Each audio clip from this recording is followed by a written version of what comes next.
O evento levou para o Arquivo Judiciário mais de 40 alunos do primeiro período do curso de História da Universidade Federal de Sergipe.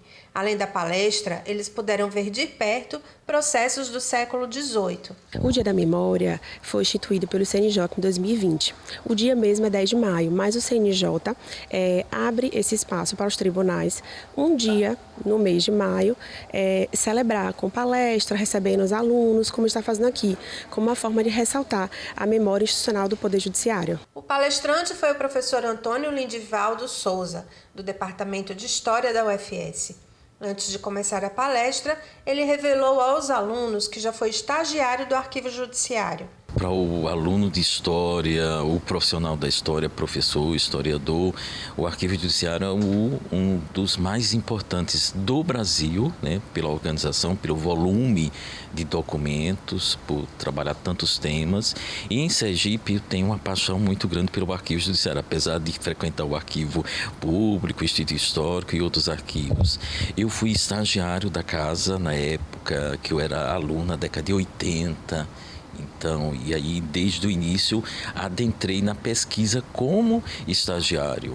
E isso tem um contributo enorme para a carreira, né? Depois para o mestrado, doutorado, pós-doutorado. O tema escolhido por ele para a palestra foi a criação da primeira comarca de Sergipe, do ponto de vista de Felisberto Firmo de Oliveira Freire. Felisberto Freire é nosso historiador pai, o pai da história de Sergipe. Foi o primeiro a escrever a história de Sergipe lá no século XIX, né? Em um livro chamado História de Sergipe. Claro que ele produziu História do Rio de Janeiro, História Territorial do Brasil e tantos outros textos. Era um médico, efetivamente ele trabalhava em Laranjeiras naquela época. Médicos e advogados eram historiadores porque não tinham curso de história no século XIX, né? Um dos estudos de Felisberto Freire foi justamente sobre a criação da primeira comarca de Sergipe, em 1680, sediada em São Cristóvão. A sede era São Cristóvão e é criada em um período histórico depois da expulsão dos holandeses. Então tem um contexto histórico bem específico dessa criação no século XVII. Para os alunos, o momento foi enriquecedor. Fico muito feliz agora de poder estar em contato com esse espaço e nesse lugar que preserva tanto a história do nosso estado.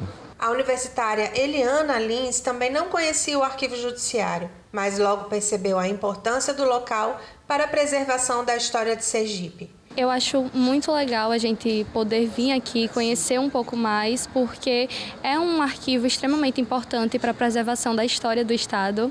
A área judiciária é extremamente importante para a história, então ter essa conexão, ter esse conhecimento logo no primeiro período, creio que vai fazer toda a diferença lá na frente, principalmente quando chegar em fases de estágio, para saber em que áreas atuar.